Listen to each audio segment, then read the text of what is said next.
ഭരണത്തിലിരിക്കുന്നവർ അവരുടെ നാട്ടിൽ നടക്കുന്നതൊക്കെ അവരുടെ നേട്ടമായി അവതരിപ്പിക്കുകയല്ലേ. ഇപ്പോൾ പോർട്ട് കണ്ടില്ലേ, ഉമ്മൻചാണ്ടി കൊണ്ടുവന്ന സാധനമാണത്.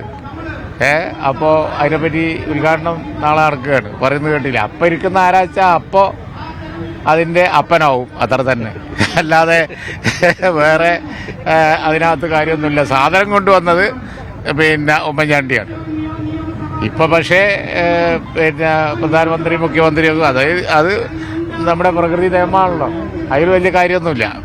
BJP സംസ്ഥാന അധ്യക്ഷൻ വരെ ഇപ്പോൾ വേദിയിലേക്ക് എത്തുന്നു. പക്ഷേ പ്രതിപക്ഷ നേതാവിനൊക്കെ ഏറ്റവും അവസാന ഘട്ടത്തിലാണ് ക്ഷണിക്കുന്ന സാഹചര്യമൊക്കെ ഉണ്ടാകും.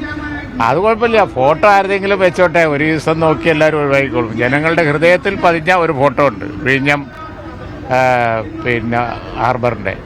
അത് ഒരു വേണ്ടാത്ത സംഗതിയാണെന്ന് പ്രഖ്യാപിച്ച് അതിനെതിരായി ഉമ്മൻചാണ്ടിനെ അഴിമതിയിൽ അങ്ങോട്ട് മുക്കിയെടുക്കാൻ നോക്കിയിട്ടും അതൊന്നും മൈൻഡ് ചെയ്യാതെ വിഴിഞ്ഞം ഹാർബർ യാഥാർത്ഥ്യമാക്കാൻ വേണ്ടി നടത്തിയ ഒരു ശ്രമമുണ്ട്. ഞാനതിന് ദൃക്സാക്ഷിയാണ് അന്ന്.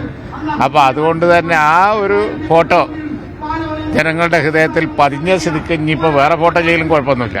മുഖ്യമന്ത്രി പറഞ്ഞത് പ്രതിപക്ഷ നേതാവിനെ നേരത്തെ ക്ഷണിച്ചിരുന്നു, അത് എന്തുകൊണ്ടാണ് അദ്ദേഹം ഇപ്പോൾ ഇങ്ങനെ പ്രതികരിക്കുന്നത് അറിയില്ലെന്നാണ് മുഖ്യമന്ത്രി പറഞ്ഞത്. അല്ല, അതിപ്പോൾ കേന്ദ്രത്തിൻ്റെ പദ്ധതിയാണ്. ഇവരുടെയൊക്കെ ഫോട്ടോ ഉണ്ടായത് തന്നെ ഭാഗ്യം എന്ന് വിചാരിച്ചാൽ മതി. പ്രതിപക്ഷ നേതാവിൻ്റെ ഫോട്ടോ ഇല്ലെങ്കിലും തൽക്കാലം അതിൽ പോയില്ലെങ്കിലും കുഴപ്പമൊന്നുമില്ല. ഞാൻ പറഞ്ഞല്ലോ, അത് ഈ പോർട്ട് യാഥാർത്ഥ്യമാക്കിയത് കോൺഗ്രസ് ഗവൺമെൻറ്റിൻ്റെ ഒരു ഉമ്മൻചാണ്ടി ഗവൺമെൻറ്റിൻ്റെ ഒരു വലിയ അശാന്ത പരിശ്രമമാണെന്ന് എല്ലാവർക്കും അറിയാം.